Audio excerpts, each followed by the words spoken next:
Down to the NBA now. Oklahoma City Thunder, of course, able to get the win 1-1, and Pelicans 1-10. Kyle? Yeah, that was a very good win for the Thunder. Before we get to that particular game, we'll start off in Oregon, where the Dallas Mavericks beat the Portland Trail Blazers 96-95, courtesy 28 points from former Golden State Warriors forward Harrison Barnes.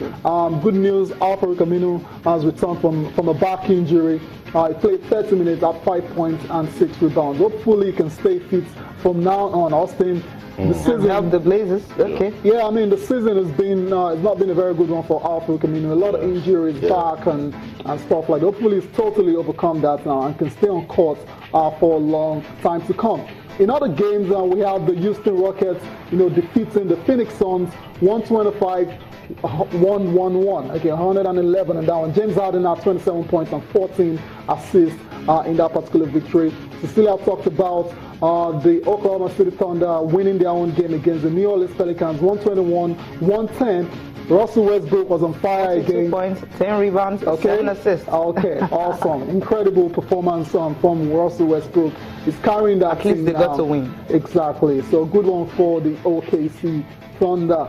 Kyrie Irving. It's been a long time we talked about him. It's been about LeBron in recent times and Kevin Love. This is the third guy, the big three. This is the third guy on that list. And he had a great game last night.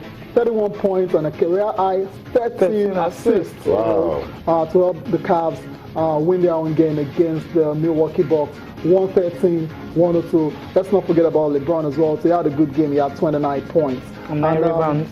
Exactly. And last but not the least, the Grizzlies defeated the Detroit Pistons 98-86. Marc Gasol had a career high 38 points. What a player he is. I mean, he's always been living under the shadows of his elder brother, but now it seems to have come out now. Power is getting on a bit right now, so it's the turn of Marc Gasol to have a great time in the NBA. So that's about it in the NBA now. Still on the NBA, Cecilia and Austin, the 2017 candidates for the Hall of Fame they've been announced, and this guy here, Tracy McGrady, has been nominated. Tracy McGrady, one of those players, incredibly talented players that play for the Houston Rockets, the Toronto Raptors, Detroit Pistons, San Antonio Spurs, but injuries never let him really, achieve his full potential on the court. But it's good to see him being recognized now. He's been nominated for the 2017 Hall of Fame ballot. So there were other names on that particular list as well, so we'll just quickly go through them. There's Ben Wallace. Ben Wallace, you remember him? Detroit Pistons. Yeah. What a great defender he was, and so he's been nominated as well to this. Kevin Johnson on that list. There's Maurice Cheeks. There's Tim Hardaway. What a player he was as well to Tim Hardaway, great player in his days. Mark Price, Chris Webber, what a player he was as well too. He's been nominated. Hopefully they can get into the Hall of Fame in 2017. It will be well deserved. Okay, let's move on from basketball now, Cecilia. We're going to talk about the CAF Champions League.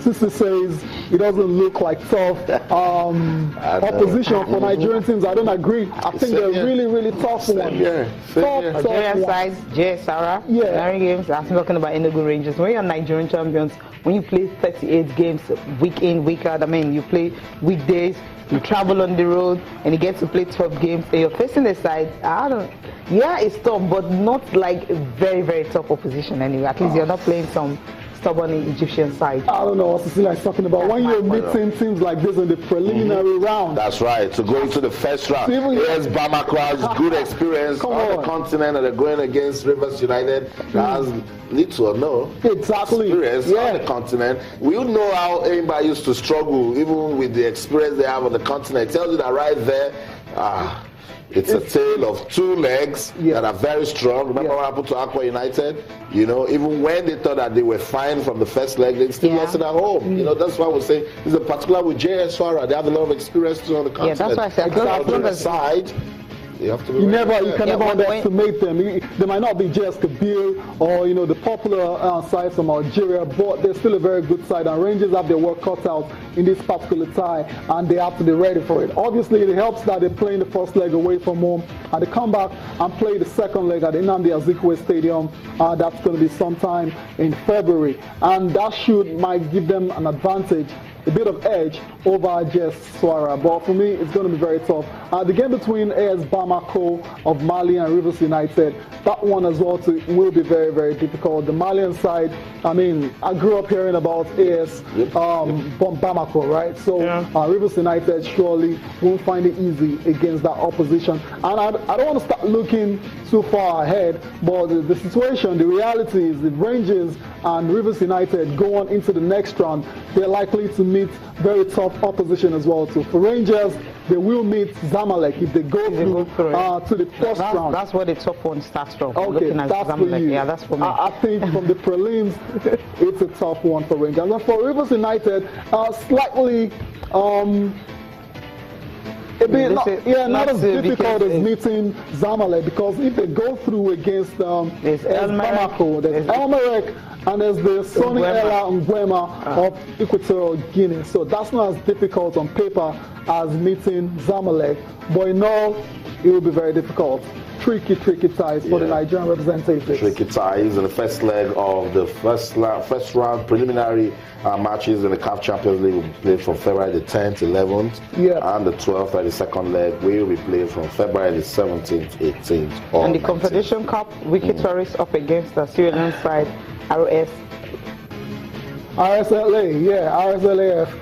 That's a very not a lot's known about that side. Armed Forces team from Sierra Leone. Now we get to see what they're made of when they come to Nigeria to take on Wiki Tourists. But if you hear about the Federation Cup champions, we'll play Masri of Egypt. Cecilia, that's a tough one. It's a tough one as well. Any Egyptian side for Nigerian side is usually very, very tough. No, that's something I've noticed. If you check when Nigerian side are playing against the Egyptian side in the CAF Champions League or Confederation Cup, sometimes there's just no hope, because the crowd alone is enough, So I think those are the things sometimes we look at, and that's where you're telling yourself that it's going to be a very, very difficult task for the ones playing Confederation Cup, especially for Ifeanyi.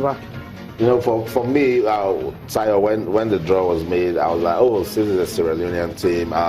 Wiki Tourists should run past this one. And then I went back, I said, no. It's a continental competition, so it means clubs will be doing everything they can to advance, because the whole essence is to get into that group stage where you start making money. So no team at this stage is a pushover, even if they are from Swaziland. Exactly. You have to be very, very careful of the fact that if they could make it to the preliminary round, then they have what it takes to make it to the first round, also make it to the group stage. So it's very, very tough at this stage. So every team needs to give their best. You're spot on, Austin, because all these things have equal motivation, to go deep in the competition. So I agree with you. Hopefully all these teams are ready. The Nigerian teams are ready to play on the continent. Last year wasn't good at all. Remember, it was a bit disastrous for Nigerian teams on the continent. Enyimba, the team that got into the group stage of the CAF Champions League, we know how it panned out for them.